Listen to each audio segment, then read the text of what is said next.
विश्वनाथ और वरदानी प्रकादर्शी कैलाशी विनाशी भगवान शिव, जिनकी पुनित पावन पवित्र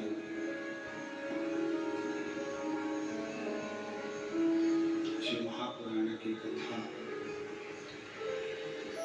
बाबा देवदेव महादेव की कृपा से, उनकी करुणा, उनकी उदारता से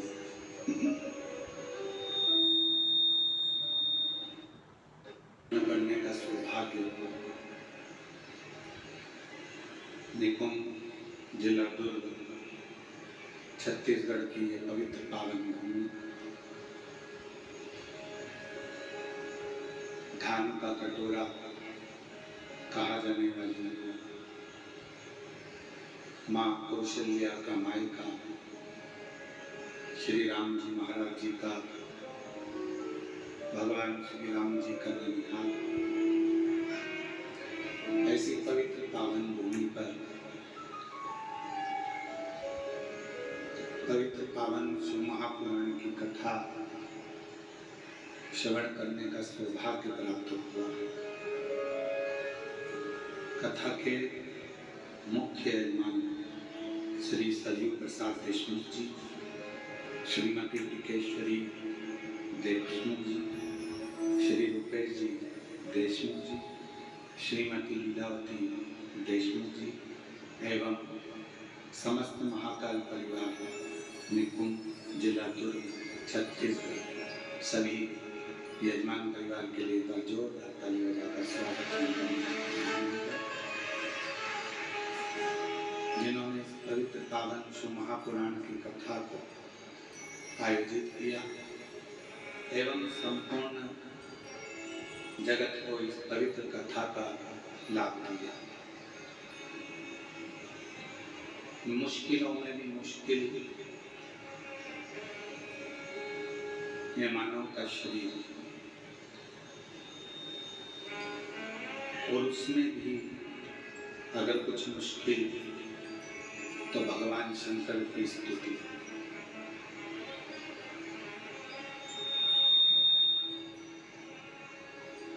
कथा मंडप में विराजमान सभी संत साधु, तपस्वी, साधक, उपासक एवं वर्तमान कैबिनेट मंत्री जी एवं पूर्व गृह मंत्री जी एवं सभी अतिथिगण जो इस पवित्र कथा में पधारे हैं, उनके लिए भी एक बार जोरदार ताली बजाकर साधुवाद। तेरी कृपा बिना मिले एक भी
इस मानव शरीर में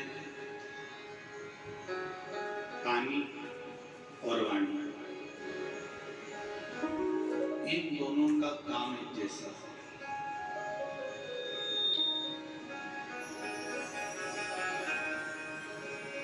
पानी अगर गंदा हो गया तो वो पीने के लायक नहीं रहता।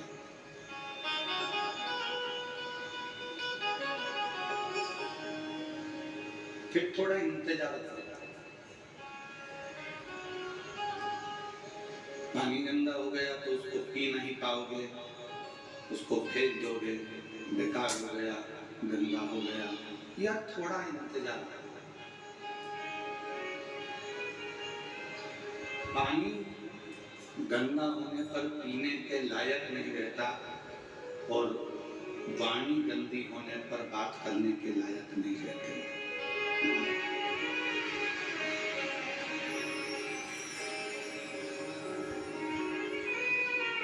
मेरे शिव जी काय से नहीं सकते। मेरे शंकर भगवान को चाहिए क्या? दो ही चीजें मेरे शंकर भगवान ने आपसे ली है, पानी और दूसरी वाणी। शिव जी ने आपसे एक लोटा जल भी लिया और आपसे वाणी भी ली, श्री शिवाय।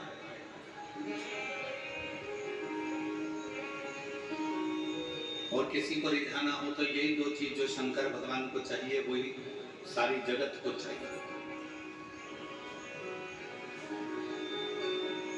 पूरी दुनिया को आपसे कुछ नहीं चाहिए। जो शंकर भगवान मृत्यु लोक के देव अधिदेव महादेव, जो पृथ्वी के देवता हैं, देव अधिदेव महादेव जो इस मृत्यु लोक के देव हैं, जो उन्होंने संसार के लोगों से दिया वही संसार के लोग भी आपसे लेना चाहिए।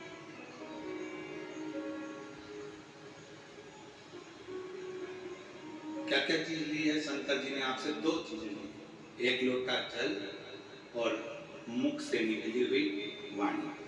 पानी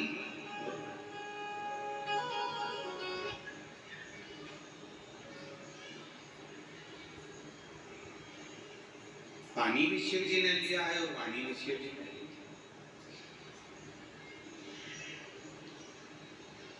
अब जगत को क्या चाहिए? जगत के लोगों को क्या चाहिए?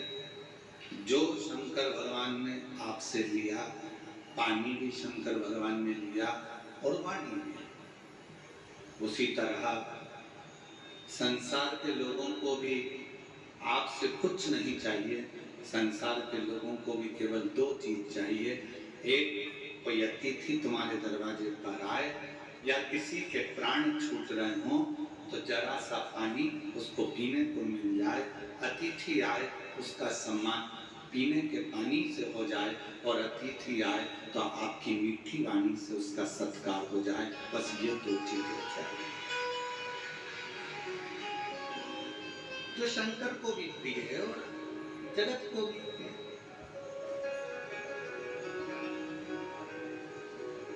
मेरे उगड़वानी को, मेरे शंभू को, मेरे त्रिकालदर्शी को, मेरे कैलाशी विनाशी शंकर को भी बस यही दो चीज चाहिए। एक्सप्रेस तो तुम्हारी पानी की जो एक लोटा जल लेकर जा रहे हो उसमें आपका भाव शुद्ध हो, निर्मलता का हो, हृदय का हो, भक्ति का। और आप जब किसी से मिल रहे हो, भगवान का भजन कर रहे हो, स्मरण कर रहे हो, कीर्तन कर रहे हो तो आपकी वाणी शुद्ध। वाणी ऐसी बोलिए जो मन का आपा हो। पर आज के जमाने में वाणी ऐसी बोलिए जो जम के झगड़ा हो। पर उससे मत बोलिए जो तुमसे तगड़ा हो। आज का जमाना उल्टा है कि वाणी तो बोलो पर ऐसे बोल रहे हैं लोग। आपस में झगड़ा हो रहा है, लड़ाइयाँ हो रही हैं, अपशब्द कहे जा रहे हैं, ताने दिए जा रहे हैं, गालियाँ दी जा रही है, आड़े टेढ़े वचन बोले जा रहे हैं।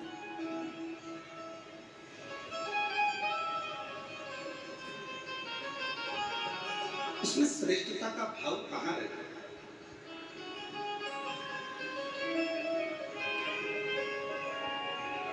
बोल मेरी जीवा हरि हरि, 10-10 भोजन पान करे और राम नाम में मरी मरी।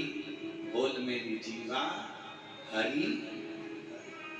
ये जिज्ञा एक ऐसी विचित्र है कि भजन का नंबर आ जाता है तो ये जीवान एकदम मौन हो जाती है, और भोजन का नंबर आ जाता है तो चिल्ला चिल्ला कितना अच्छा बना है, आज की चटनी तो इतनी अच्छी है, आज तो जो भाजी बनी सब्जी बनी इतनी बढ़िया बनी है, आज की खिचड़ी, आज का चावल, आज का पोहा इतना बढ़िया बना, पूछो ही मत।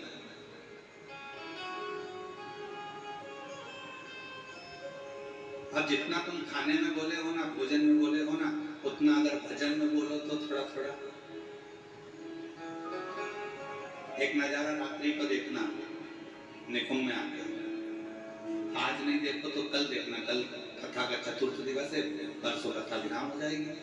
कल का कथा का समय तो यही रहेगा 1 बजे से 4 बजे तक, परसों का कथा का समय सुबह 8 बजे से 11 बजे तक हो जाएगा।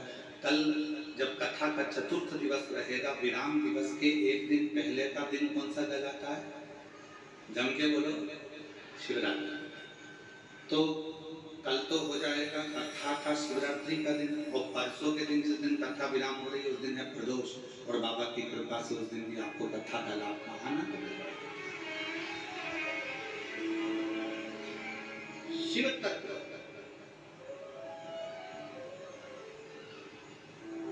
भजन में मन नहीं लगा, भजन में जिज्ञा थोड़ा थोड़ा बोलती बोलती बोलती बोलती थक जाता है,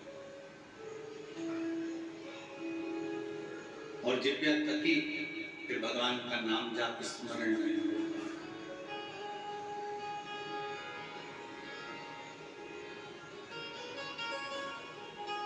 बड़ी मुश्किल से ये जिज्ञा भगवान की अविरल भक्ति में रम पाती है। और एक बात और याद रखना, बहुत समझने वाला विषय है इस बात का। निकुंभ की मेरी जीजियों, छत्तीसगढ़ के मेरे जीजाओं, मेरी बेटियों, बेटाओं, मेरी माताओं, मेरे भाई, एक बात का स्मरण रखना, जितना जितना तुम भगवान की भक्ति में रमती चली जाओगी, लगती चले जाओगी, थोड़े दिन में भगवान मन में सोचते हैं कि ये बहुत ज्यादा उपास कर रही है, बहुत ज्यादा तप कर रही है, बहुत ज्यादा मंदिर में पोछा लगा रही है, बहुत ज्यादा झाड़ू लगा रही है, बहुत ज्यादा मंदिर में रोज रोज आ रही है। तो भगवान क्या करते हैं, धीरे धीरे मन में से अपनी भक्ति को हटाने का प्रयास करते हैं, आपको दूर करेगा।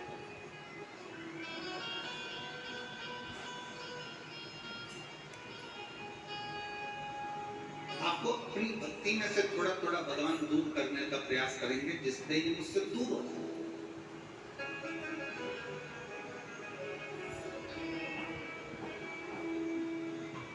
पहले भी कथा में कांच दिखता है, बच्चा छोटा सा है, गोदी में,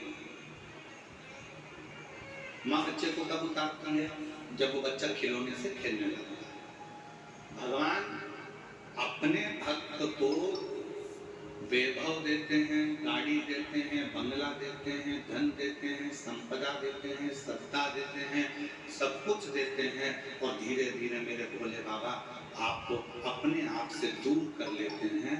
उस समय पर आपको चतुरता चाहिए। आप कितने भी व्यस्त रहो, आप कितने भी मस्त रहो, आप कितने भी काम में लगे रहो, पर मेरे शंकर भगवान का मंदिर मत छोड़ना, मेरे शिव का शिवालय, शिव पुराण मत छोड़ो, शंकर का भजन मत छोड़ो, मेरे महाकाल राजा का द्वार मत छोड़ो, मेरे कुबेर भंडारी का स्मरण मत छोड़ो। बहुत व्यस्त रखेगा। और सबसे ज्यादा व्यस्तता कब होती है? जब आपका मंदिर जाने का समय होता है। आपने सोचा कि सवेरे टाइम नहीं मिलता तो मैं 10 बजे मंदिर जाऊंगी, तो भगवान सबसे ज्यादा व्यस्त तुम्हें 10 बजे कर देगा। तुमने सोचा कि मैं 10 बजे मंदिर नहीं जाऊंगी, शाम को 4 बजे जाऊंगी, जब सब दुकान चले जाएंगे, बच्चे स्कूल चले जाएंगे, सब अपने काम में लगे, 4 बजे मंदिर जाऊंगी, भगवान इतना व्यस्त कर देगा 4 बजे कि तुम मंदिर नहीं जाओ। फिर तुमने सोचा आप ऐसा नियम बनाती हो कि शाम को 7 बजे मंदिर जाऊंगी, सब आ जाएंगे, सबका खाना बना दूंगी, सबको घर में रुके, फिर मंदिर। भगवान ऐसी व्यस्तता लाएगा कि 7 बजे भी तुम्हारा मंदिर का समय छूट, तुम्हें दूर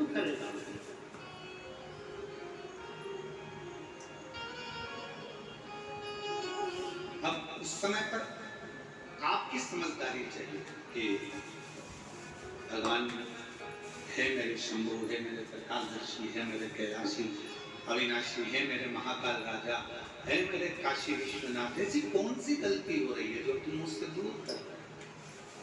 भगवान कहेंगे ये गलती नहीं है, मेरे शंकर भगवान कहेंगे इसको गलती नहीं करते। शिव जी कहेंगे तू इतनी मुझ में रम गई है, तू इतना मुझे मानने लगा है कि तेरे फैसले तू नहीं ले पा रहा, तेरे फैसले मुझे लेना पड़ रहे हैं, इसलिए अब तुझे थोड़ा दूर कर रहा हूं कि तू पूरा मुझ पर ही आश्रित है।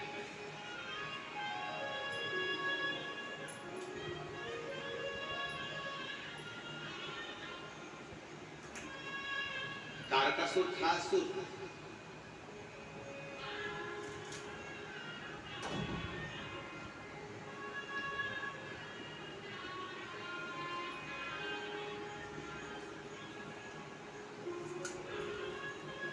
असुर का तारकासुर, पर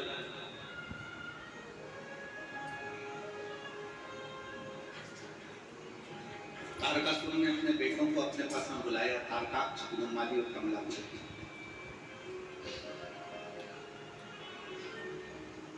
तीनों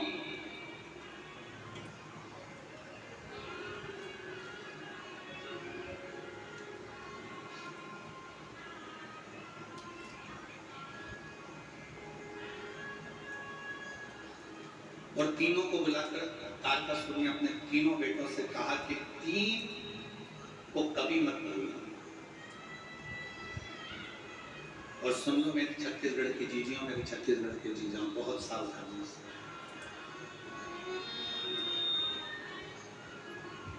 तारकासुर ने अपने तीनों बेटों को बुलाकर कहा कि तीन को कभी मत भूलना। पहले नंबर पर मुसीबत में डालने वाले को कभी मत भूलो, ये बार बार मुझे मुसीबत में डाल रहे। दूसरा, मुसीबत से निकालने वाले को कभी मत भूलो, जो तुम्हें दुख से, तकलीफ से, मुसीबत से निकाल दे। और तीसरे नंबर का, मुसीबत में साथ देने वाले को कभी मत भूलो, जो तुम्हारे साथ में चल रहा है।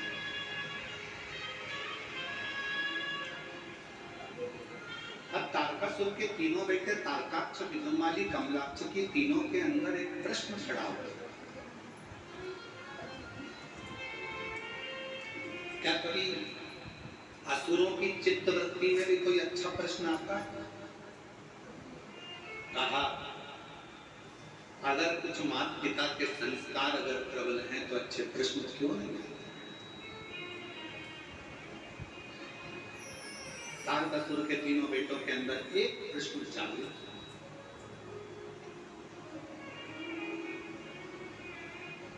और वो प्रश्न कौन सा था? तारकासुर के तीनों बेटों ने कहा पिताजी आप कहते हो मुसीबत में डालने वाले को कभी मत भूलो, मुसीबत से निकालने वाले को कभी मत भूलो, और मुसीबत में साथ देने वालों को कभी मत भूलो। इन तीनों का गुण क्या किसी एक में पाया जा सकता है?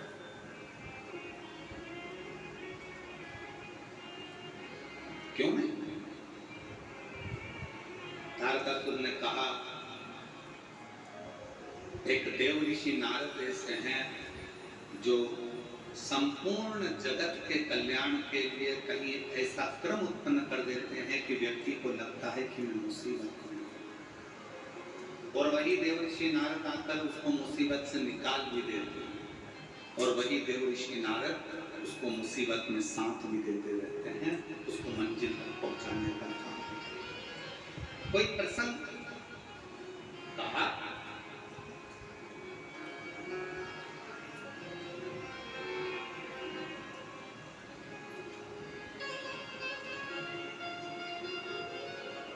तारकासुर ने कहा एक प्रसंग मेरे स्मरण में। वो कौन सा प्रसंग है?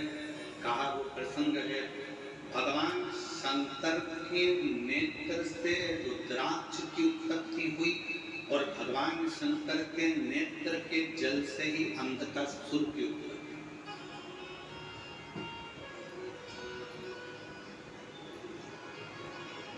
जो तपस्या कर कर नेत्र बंद कर कर तपस्या कर कर नेत्र बंद कर कर जो अश्रु गिरा था उससे रुद्राक्ष का जन्म हुआ। रुद्राक्ष और इतने में माता पार्वती जी ने आकर आंखों को बंद कर लिया और भगवान शंकर के नेत्र से जो जल गिरा उससे अंधकासुर हुआ।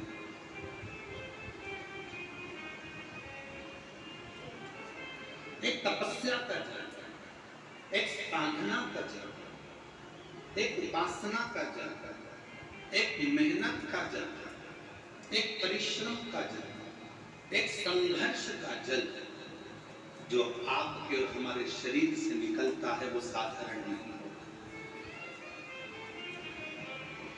आज पूरा विश्व 21 जून को योग दिवस मना रहा है, पूरा विश्व मना रहा है।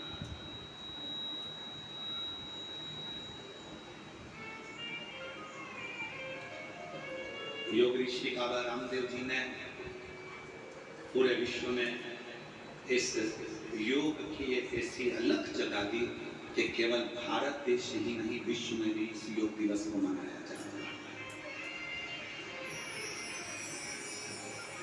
और सभी को इस पवित्र योग दिवस की बहुत बहुत बधाई हो। संपूर्ण देश और संपूर्ण विदेश जहाँ जहाँ पर सनातन धर्म है वहाँ के सारे सनातनी स्वस्थ रहे, योग करते रहें और अपने जीवन को अलमस्त होकर जिए।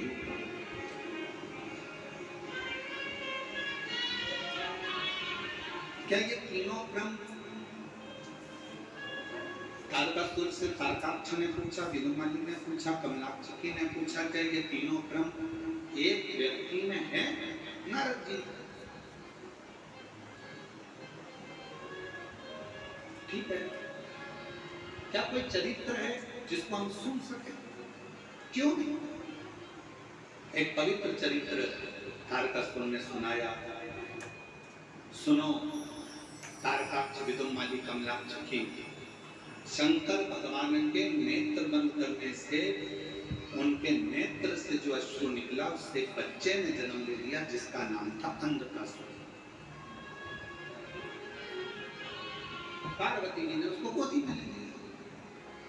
अब बच्चा अगर जन्म लिया है, बच्चा अगर रो रहा है तो बच्चे को पार्वती जी ने अपनी गोदी में लिया। गोदी में लिया तो शंकर भगवान से कहा कि ये मेरा पुत्र है। शंकर भगवान ने कहा ये तुम्हारा पुत्र नहीं है, प्रभु आपके द्वारा प्रकट हुआ है तो मेरा तो पुत्र ही रहेगा।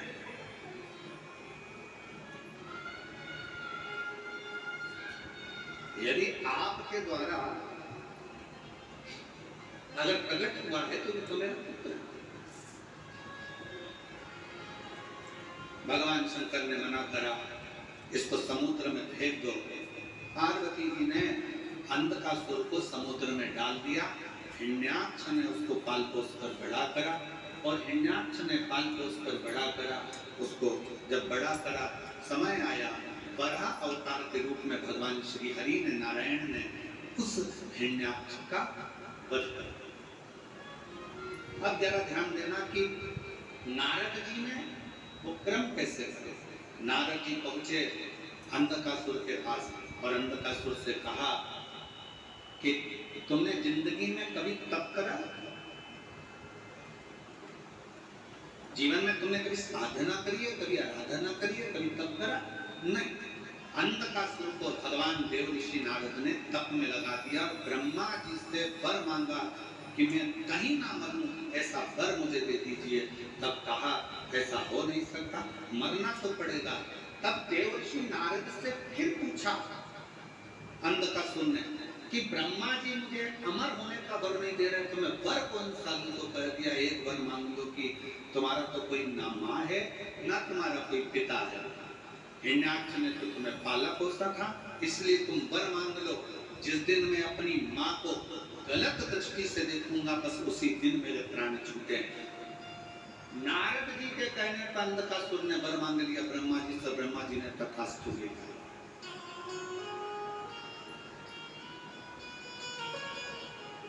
अब तथास्तु तो कह दिया। समझ लेना था अंधकासुर को कि अगर ब्रह्मा जी ने तथास्तु कहा है, तो इसका मतलब है कि मेरी माता कहीं ना कहीं तो हो, यह निश्चित है। मेरी मौत अगर लिखी है तो मेरी माता कहीं ना कहीं तो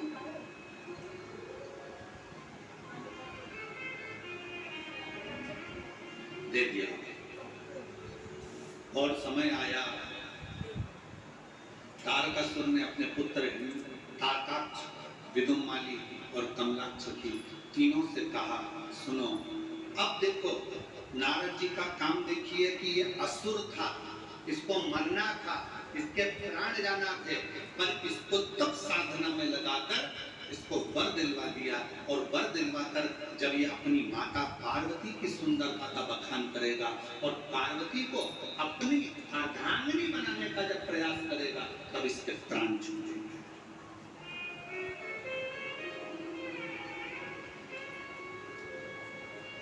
और समझाया देवर्षि नारद ने, ऐसा नहीं कि देवर्षि नारद समझाते नहीं है, नारद जी का काम है समझाना, ज्ञान देना।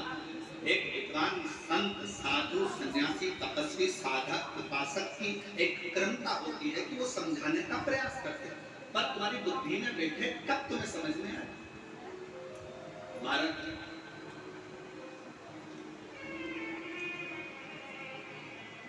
वो कहते हैं ना कि जब लड़के के लिए लड़की देखने जाते हैं तो फूफा जी जाते हैं, मामा जी जाते हैं, काका जी जाते हैं, बड़ा भैया जाता है, दामाद जाते हैं, सबको फोन लगाया जाता है, अरे दामाद जी तुम्हारे साले के लिए लड़की देखने जाना। अच्छा, अरे मामा जी तुम्हारे भांजे के लिए लड़की देखने जाना, फूफा जी तुम्हारे भतीजे के लिए लड़की देखने जाना।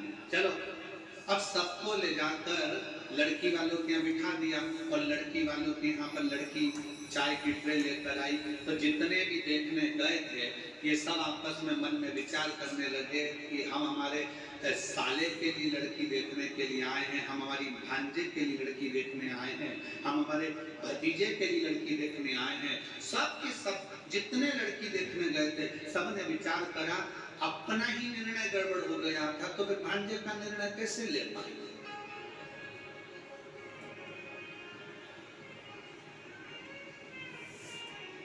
जब हमारी शादी की बात आई तो हमने विचार करा, तो मामा सोचे कि हमने विचार करा, फूफा सोचे हमने विचार करा, दामाद सोचे हमने विचार करा, हमारा निर्णय हमको ही अच्छा नहीं मिल पाया, तो हम हमारे साले के लिए कौन सा निर्णय ले पाएंगे। ये विचार नहीं हो जाएगा।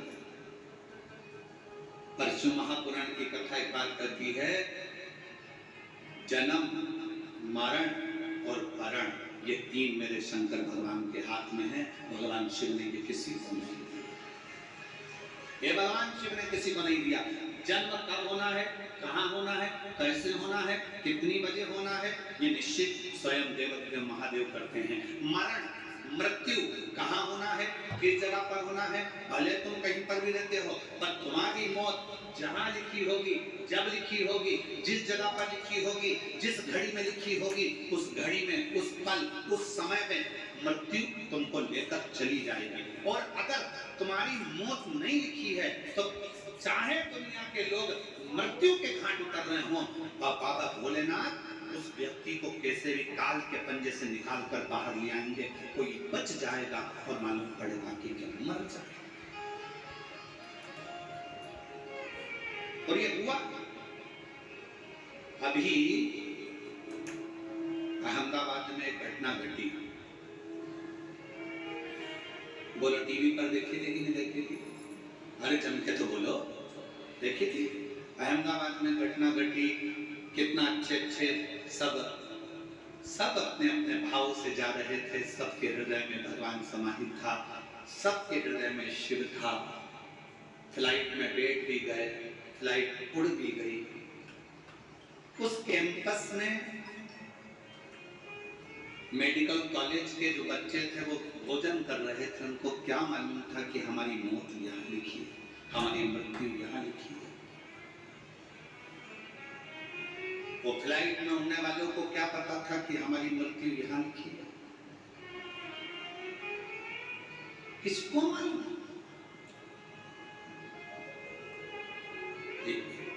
किसी को नहीं मालूम कि मृत्यु कहाँ, कब, कैसे लिखी है। पूछा था माँ पार्वती जी ने भगवान शंकर से, अमरनाथ की गुफा में बैठकर भगवान शंकर से पार्वती जी ने पूछा था, प्रभु मेरा एक प्रश्न का उत्तर दीजिए।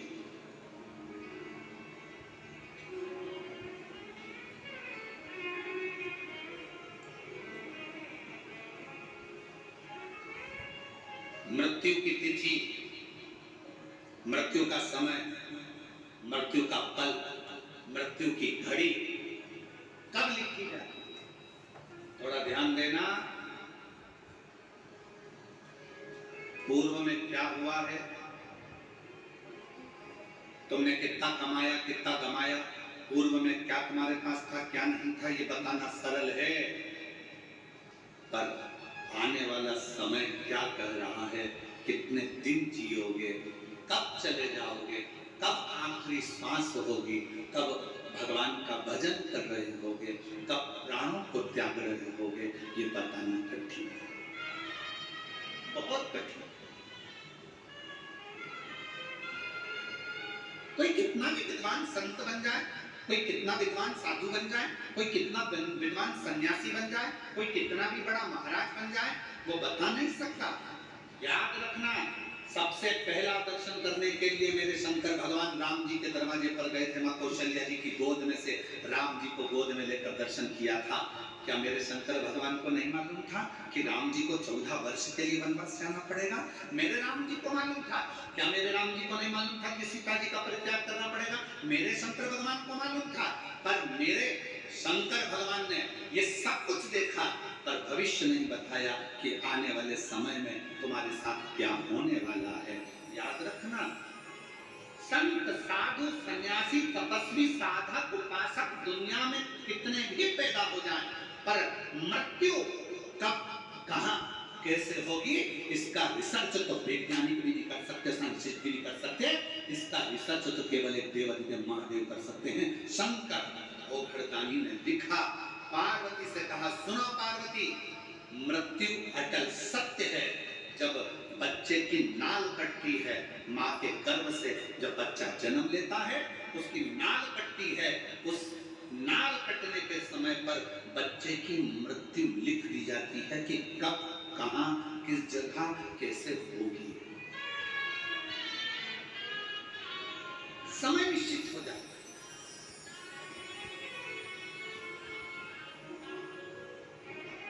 स्वामी विवेकानंद जी का प्रसंग याद कर लीजिए। स्वामी विवेकानंद जी ने रामकृष्ण परमहंस जी से पूछा था कि व्यक्ति को भगवान का नाम कब लेना चाहिए। रामकृष्ण परमहंस जी ने कहा था, मरने के 1 मिनट पहले।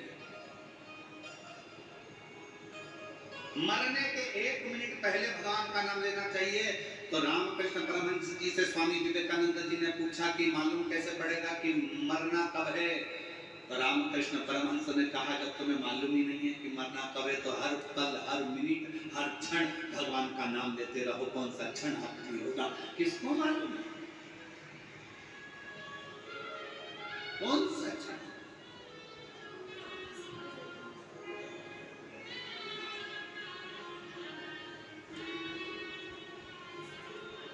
और महाराज, अंत समय प्रभु आना पड़ेगा, भजन दिया तुम्हें पड़ेगा, आए ना आए प्रभु कुटुंब कबीरा, अंत समय प्रभु आना पड़ेगा, वचन दिया तुम्हें मानना पड़ेगा, अंत समय प्रभु आना पड़ेगा। किसको मालूम कब, कौन सा पल, कौन सी घड़ी, कौन सा क्षण, कब किसका आखिरी है? इसलिए शिव पुराण कहती है। कई माताएं सोचती है हम परसों के दिन कथा में जाएंगे, अब चौथे दिन संडे पड़ेगा ना, जब हम कथा में जाएंगे, और उससे पहले निपट गई तो मालूम।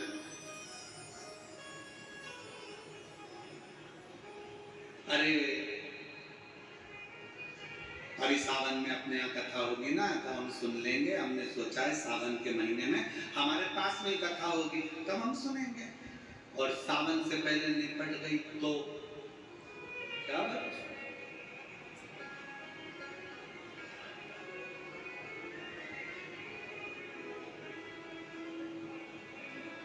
बहुत कठिन। खूब भगवान का नाम लो, खेत में काम करो, धान दो, अपनी मेहनत को पीछे मत हटो, परिश्रम पूरा।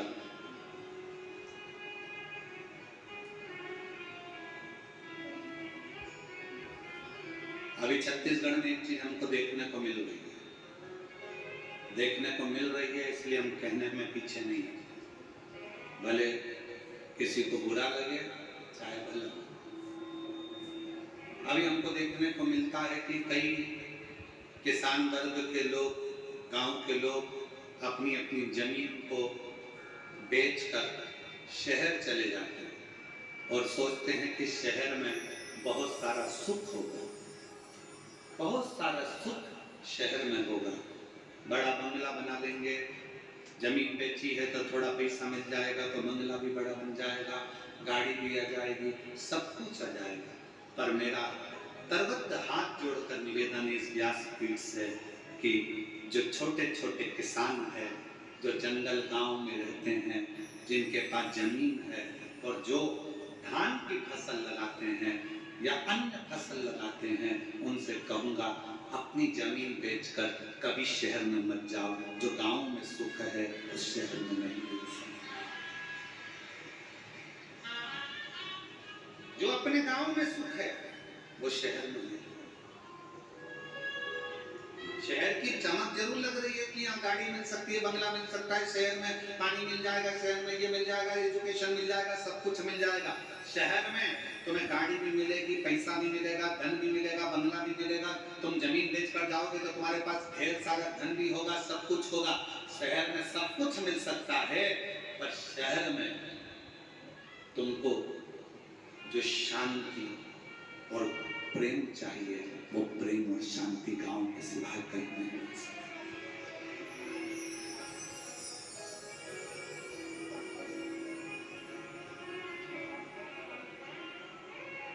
कितना अंतर है शहर और गांव में। शहर में अगर कोई साधु भी आ जाए, संत भी आ जाए ना, तो लोग उसको भिखारी समझते हैं। मांगने आया होगा, दरवाजा बंद कर दो, दरवाजा मत खोलना, दरवाजे पे लिख देते हैं कुत्तों से सावधान, अंदर मत घुस जाना। शहर में अगर कोई साधु संत भी आ जाए तो लोग उसको भिक्षुक समझते हैं, भिखारी समझते हैं। और गांव में अगर कोई भिखारी भी आ जाए ना, तो लोग उसे संत समझते हैं, साधु समझते हैं, सन्यासी समझते हैं, तपस्वी समझते हैं। मत बेचो अपनी जमीन को, भले थोड़ा सा टुकड़ा है, थोड़ी सी फसल लगाओ, अलमस्त जिंदगी जियो। अपनी जमीन है, अपनी जमीन पर रहे हो, तुम सब जमींदार हो। लोग कहते हैं ये किसान है, हम कहते हैं जिसके पास जमीन का भी अगर एक टुकड़ा है तो वो जमींदार से कम नहीं है, अपनी मस्ती में जीने वाला, अपनी मस्ती।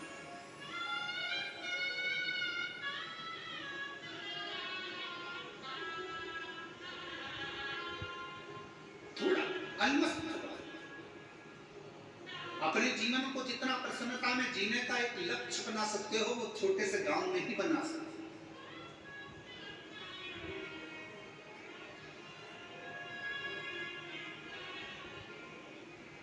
शिव कथा करे, भगवान शंकर का चरित्र कराए, शिव महापुराण की कथा करे, ये भगवान शंकर का संवाद करता है।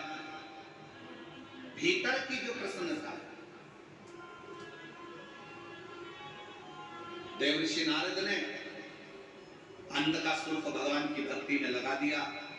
अब वो विचार करता है कि वर मिल गया, वर मिलने के बाद बाद उसने विचार करा कि मुझे शादी करना है, कोई अच्छी लड़की मिल जाए। जो लड़की थी, कहा शिव जी उसको ब्याह कर ले गए। माता पार्वती जी की सुंदरता की ओर उसका मन डोल गया, मन उसका विचलित हो गया पार्वती जी की ओर, और आखिरी में पार्वती जी को लेने गया। उसको नहीं मालूम था कि ये मेरी माँ है। इसने जब मेरा जन्म हुआ तो गोदी में मुझे ले लिया था, और मुझे गोदी में लेकर ये निश्चित हो गया था कि ये मेरी माता। जब बच्चे की नाल कटती है उस समय पर निश्चित हो जाता है कि इसकी मृत्यु कब हो, कहाँ मरेगा, किस जगह मरेगा, किस जगह प्राण छूटेंगे, जल में, थल में, वायु में, विमान में आदि, कहाँ, गाड़ी में, घर में, जहाँ उसके प्राण छूटने का होता है वहां का लिख दिया जाता है। अपने जिले में, अपने क्षेत्र में, अपने प्रदेश में, दूसरे प्रदेश में, दूसरी जगह में, कहाँ लिखा वहां चलता है।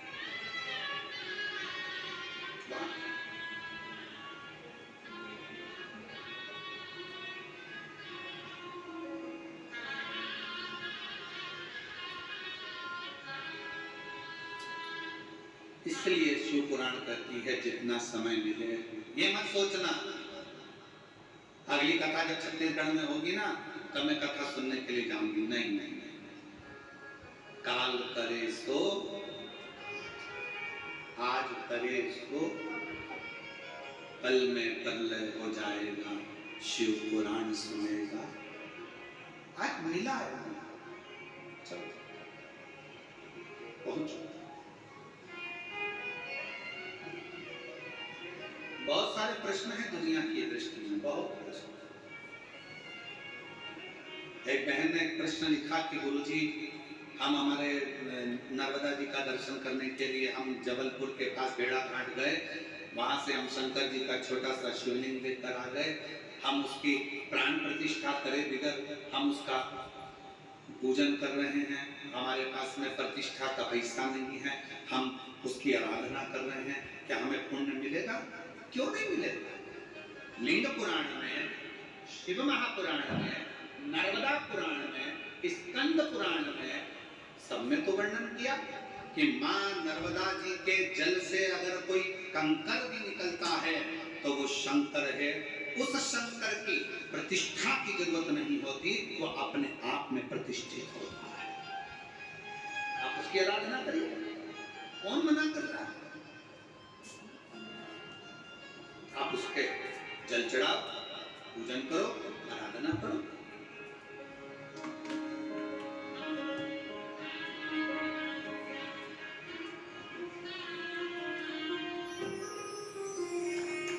और आप जब उसकी आराधना करेंगे, उसका स्मरण करेंगे तो सुख अपने आप आएगा। और शंभु शरण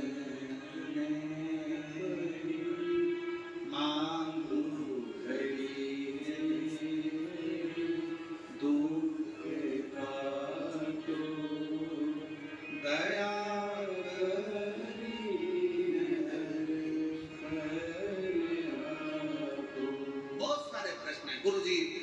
हम क्या भगवान का नाम ले सकते हैं? हम रजस्वला धर्म में हैं, क्या भगवान को पुकार सकते हैं? द्रौपदी का चरित्र कहता है कि द्रौपदी रजस्वला धर्म में थी, दुशासन बाल खींच कर लेकर गया, हरी सभा में खड़ा कर दिया, चीर खींचने लगा। आखिरी में द्रौपदी ने अपने गुरु जी से पूछा, गुरु द्रोणाचार्य से कहा, गुरुदेव कोई नहीं बचा रहा, मेरे पति नहीं बचा रहे, मेरे काका ससुर, काकी सास बैठी, अंधकार यहाँ पर धृतराष्ट्र गांधारी बैठे, वो नहीं बचा रहे, कोई बचाने को तैयार नहीं है, भीष्म पितामह नहीं बचा रहे, गुरुदेव आप बताओ मैं क्या करूं? तब गुरु जी ने कहा, एक काम कर, वो द्वारका नाथ को पुकारना प्रारंभ कर दे।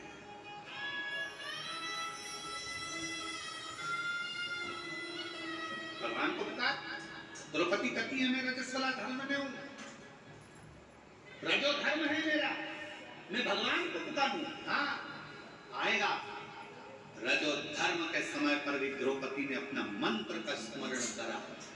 शिव महापुराण की कथा कहती है, भगवान का नाम, तुम शुद्ध हो अशुद्ध हो, तुम स्नान करे हो ना करे हो, तुम कहाँ बैठे हो, उससे भी मतलब नहीं। शिव पुराण की कथा करती है, भगवान का नाम कहीं पर भी पुकार सकते हो।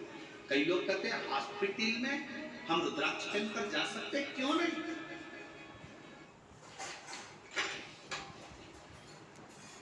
बोल बोल के थक गया, क्या हुआ? नया हम ऐसी वैसी जगह पर रुद्राक्ष धारण कर क्यों नहीं? सर्वस्वता शिव का सर्वस्व। क्या तुलसी की माला में गलत क्रम नहीं आएगा? रुद्राक्ष में गलत क्रम नहीं आएगा? अरे शिव महापुराण की कथा कहती है कि तुलसी जिस पात्र में डल जाती है उसको भी प्रसाद कर देती है, रुद्राक्ष जिसके गले में डल जाता है उसको भी शिवमय कर देती है। क्या सोचना? क्या हम मंत्र जाप करें? करो नाम जाप, भगवान का नाम लेते जाओ। तुम कैसे भी हो, प्रभु का नाम, प्रभु का श्री शिवाय नमस्तु,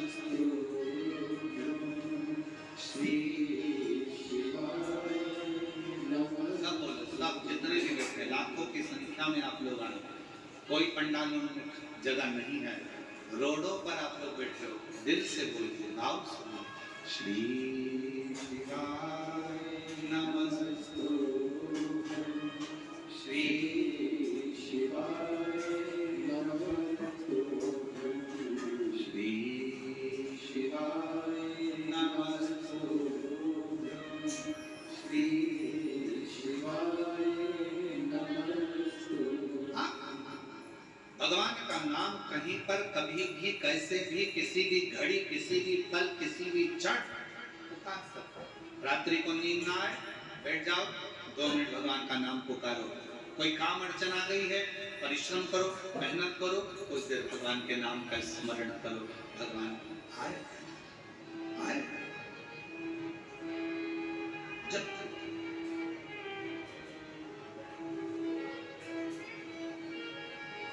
कब कहाँ कैसे प्राण जाएंगे कोई भरोसा नहीं।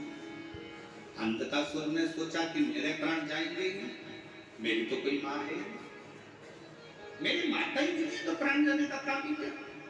पर उसको क्या मालूम था कि मृत्यु निश्चित है।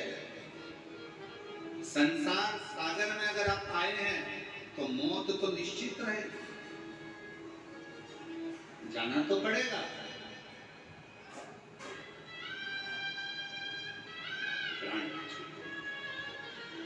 इसलिए निवेदन है उसको पुकारना, अंत समय प्रभु सब बोलो सब वचन दिया तो निभाना पड़ेगा। आए ना आए प्रभु कुटुंब कबीरा, अंत समय प्रभु आना पड़ेगा। वचन दिया तो निभाना पड़ेगा, अंत समय प्रभु आना पड़ेगा। पुकारते रहो, वो आएगा, उसको जपते रहो, वो सुनेगा जरूर, आएगा। उसको पुकार, सुन, शिव कथा करो। आखिरी में अंतकासुर ने पार्वती माता पर गलत दृष्टि देखी और उसके प्राण गए।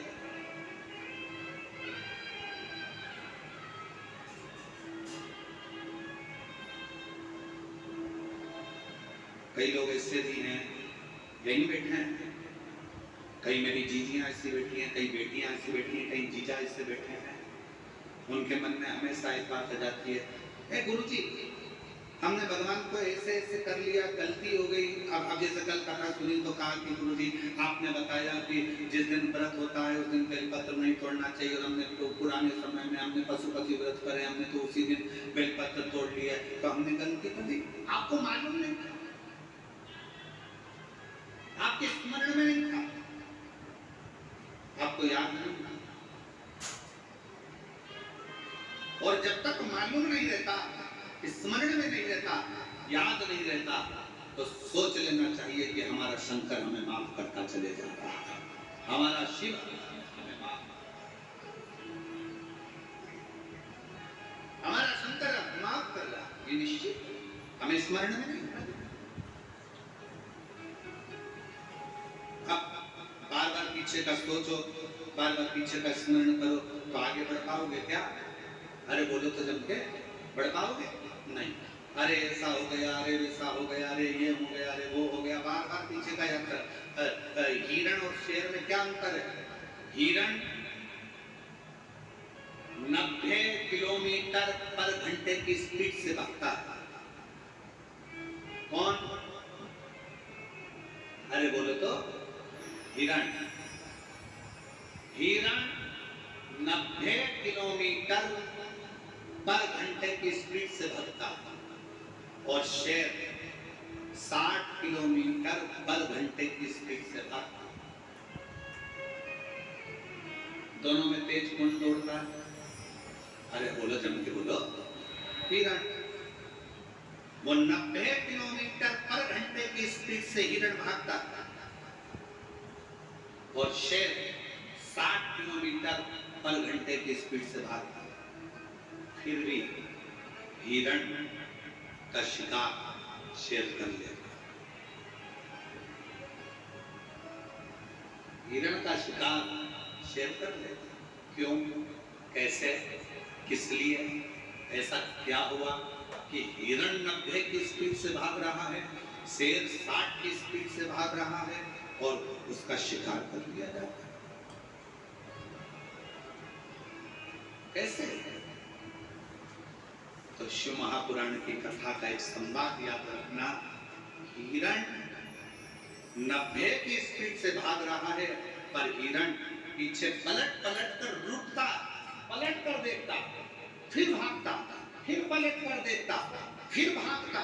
हिरण अपना आधे से ज्यादा समय पीछे देखने में लगा देता है, इसलिए 60 की स्पीड में दौड़ने वाला भी शेर 90 की स्पीड वाले का शिकार कर लेता है।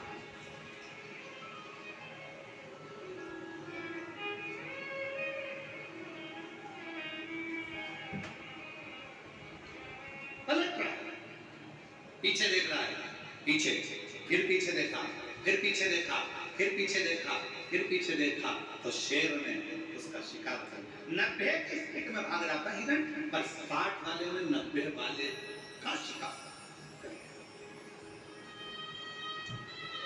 पीछे पलटने के चलते। और आपसे निवेदन है मेरी छत्तीसगढ़ की जीजियों, मेरे छत्तीसगढ़ के जीजा, मेरी बेटियों, बेटा, आपसे निवेदन है। कई बेटियां कहती हैं मैंने पहले एग्जाम दिया, 4 बार एग्जाम दिया, 5 बार एग्जाम दिया, मैं क्लियर नहीं कर पा रही हूँ, मैं सीए बनूंगी कि नहीं बनूंगी, डॉक्टर बनूंगी कि नहीं बनूंगी, मैं ये वाला एग्जाम पास करूंगी कि नहीं करूंगी, मैं ये कर पाऊंगी कि नहीं कर पाऊंगी, मैं इंजीनियर बन पाऊंगी कि नहीं बन पाऊंगी, मैं कलेक्टर बनूंगी कि नहीं, मैं एसपी बनूंगी कि नहीं बनूंगी। ये पीछे तुमने कितने भी एग्जाम दिए, उसको मत देखो, तुम्हारी स्पीड 90 की होना चाहिए। अच्छा पढ़ो, मेहनत करो, संघर्ष करो, दौड़ते रहो, आगे बढ़ते रहो, फिर तुम्हारा शिकार कभी नहीं होगा। तुम एक दिन अपने सिंहासन पर बैठ करके रहोगे। एक पत्र है, अच्छा है।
कहीं बैठे हो खुशबू राहुल जैन, सरोना जिला कांकेर छत्तीसगढ़, मोबाइल नंबर ये खुशबू राहुल जैन।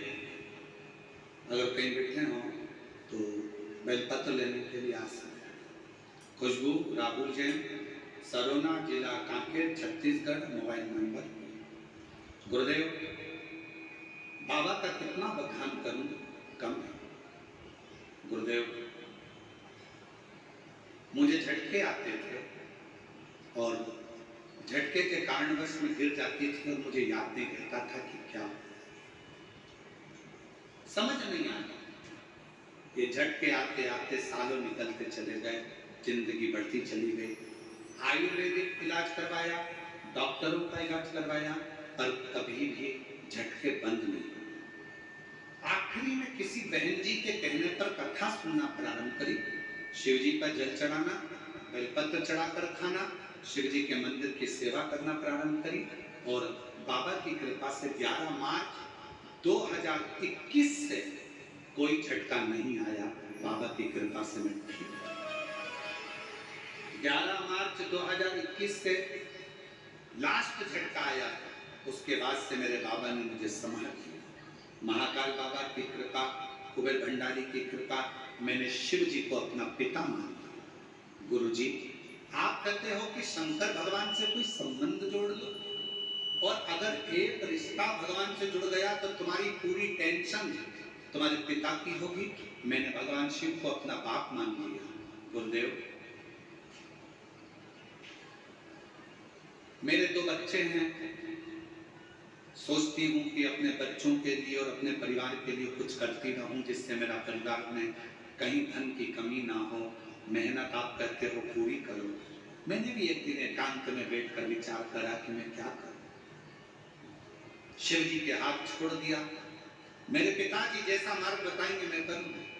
और बाबा की कृपा से एक दिन बैठी थी, एक साड़ी में फाल लगाने को आ गई। फिर मैंने ब्लाउज सिलना प्रारंभ करा, फिर मैंने बड़ी बनाना प्रारंभ करा, फिर मैंने पापड़ बनाना प्रारंभ करा, फिर मैंने चिप्स बनाना प्रारंभ करा।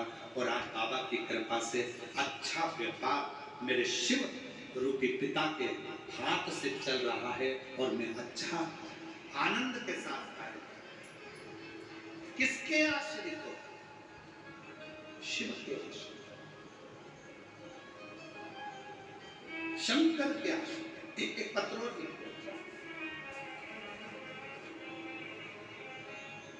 पद्मा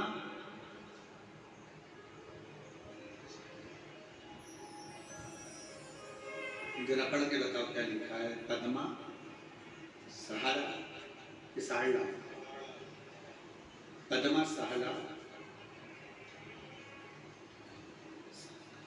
जामसार कला थाना डोंगर गांव से हूँ। कहीं बैठी हो तो हाथ हिला सकती हैं। पद्मा सहारा जामसारा कला थाना डोंगर गांव से हूँ। बाबा, व्यासपीठ को प्रणाम करती हूँ। गुरुजी, मेरे भोले बाबा की माला का वर्णन करूं, उसकी स्मरण करूं। बहुत गरीब थी गुरुदेव, कभी कभी तो 2 दिन भूखा ही रहना पड़ता था।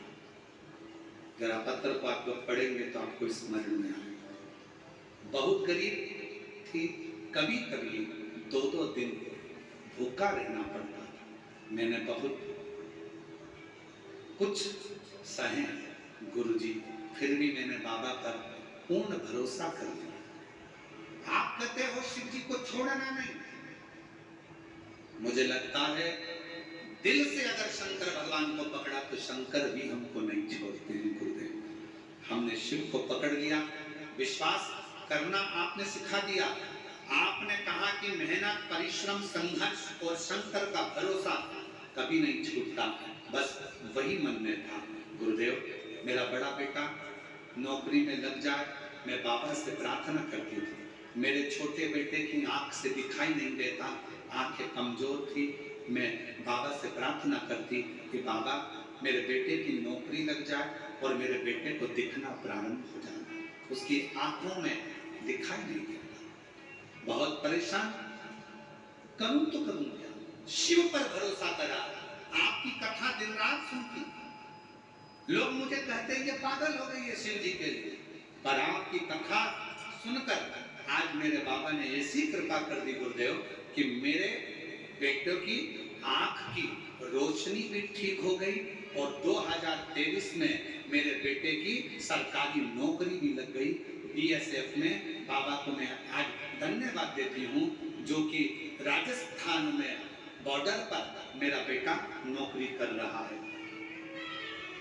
बॉर्डर राजस्थान में बीएसएफ की नौकरी पर आज मेरा बेटा है। मेरे शिव की कृपा से आंखें भी ठीक हुई और नौकरी भी।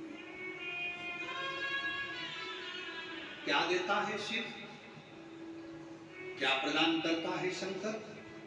मेरा उघड़दानी, मेरी जीजियों, आपको लगता होगा कि ये लाखों की भीड़ आती है, लाखों की जनता शिव महापुराण की कथा सुनने आती है, पर ईमानदारी से बोलना, अगर मेरा शंकर आपकी झोलियों में खुशियां नहीं देता तो क्या तुम ये शिव महापुराण की कथा में जाते क्या? बहुत कठिन है।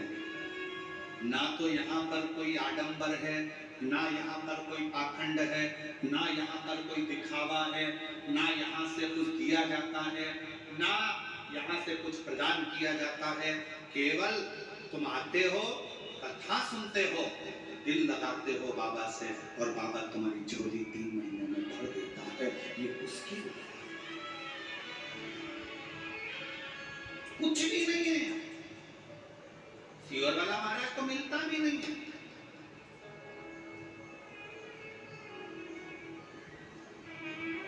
तो आपसे मिलते भी नहीं है और नहीं मिलने का कारण केवल एक है कि भगवान को भगवान रहने दो, इंसान को भगवान मत बनाओ, इसलिए नहीं मिलते आपसे। कई लोगों के मन में आ जाएगा सीवर वाले महाराज जी से मिलने, हम भगवान ऐसे कृपा कर दे, महाराज जी हाथ रख दे, महाराज जी ऐसा। ना ना ना ना, आप भगवान को भगवान रहने दो, इंसान को भगवान मत बनाओ। आज के जमाने में ढेर सारे भगवान बन के बैठे हुए हैं, ढेर सारे। कोई क्या हमारे पास आओ तुम्हारा कल्याण कर देंगे, कोई क्या हमारे पास आओ हम तुम्हारा कल्याण कर देंगे। कोई नहीं कर सकता किसी का कल्याण।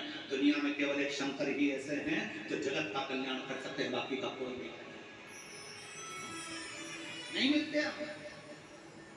और इस बात के पीछे बहुत विवाद भी होता है। कई लोग कहते हैं महाराज जी तो चाय पीने जाते होंगे तो इतने लाख ले लेते होंगे, कई लोग कहते हैं महाराज जी तो ऐसे जाते होंगे किसी के घर तो करोड़ों रुपए ले लेते होंगे। ना ना ना, हम चाय तो हमारी जिंदगी में आज तक मुंह पे रखी नहीं, क्योंकि हमारे घर में जब हमारी परिस्थिति ऐसी थी तो हमारे यहाँ चाय बनाने के लिए दूध का भी पैसा नहीं था। तो हमें स्मरण में है हमारी माँ थोड़ा सा कहीं से अगर गुड़ मिल जाता था तो पानी में घोल कर उसको दे देती थी, होठ पर लगा लेते थे तो लगता था कि चाय ऐसी होती होगी। उस परिस्थिति से निकले हैं तो आज तक चाय मुंह पे रखी नहीं। उस परिस्थिति का स्मरण क्यों नहीं? आप और हम भी भगवान के एकांत में बैठकर शिव नाम का भजन करें, स्मरण करें, चाकरी करें, मंत्र जाप करें और आप भी शिव से लगन लगाओ, उसकी ओर जाओ जिसकी जरूरत है। सीहोर में भी आओ। हमने एक बार कथा में कहा था, आपके घर के नजदीक में अगर शंकर जी का मंदिर है, आप रोज शिव जी के मंदिर में जल चढ़ाने के लिए अगर जाते हो, तो हमने कहा था उसके बीच में अगर तुम्हारी मौसी का घर पड़ जाए, मामा का घर पड़ जाए, सहेली का घर पड़ जाए, रिश्तेदार का घर पड़ जाए, बेटी का घर पड़ जाए, माँ का घर पड़ जाए, तो भी उस रिश्तेदार के घर मत जाना, सीधे मंदिर से सीधे घर आना, क्योंकि शंकर भगवान कब क्या देकर भेज देगा तो वो खजाना लेकर अपने घर जाएंगे। सीहोर कुबरेश्वर धाम पर आओ तो ये सोच कर आना कि मैं अपने पापा के घर जा रही, मैं अपने पिता के घर जा रही, मैं अपने बाबू के घर जा रही हूँ। ऑटो वाला कहेगा यहाँ ले चलता हूँ, वहाँ ले चलता हूँ, ये करता हूँ, वो करता हूँ। नहीं, मुझे मेरे पिता के घर लेकर चल, मुझे मेरे कुबेरेश्वर धाम लेकर चल। मैं रेलवे स्टेशन पर उतरी और बाबा से कहो कि मुझे मेरे बाबा के घर लेकर चल।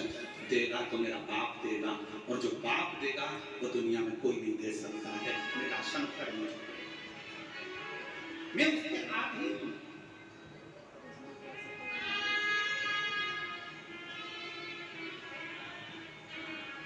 रिश्ता तेरा मेरा सबसे प्यारा, रिश्ता तेरा मेरा सबसे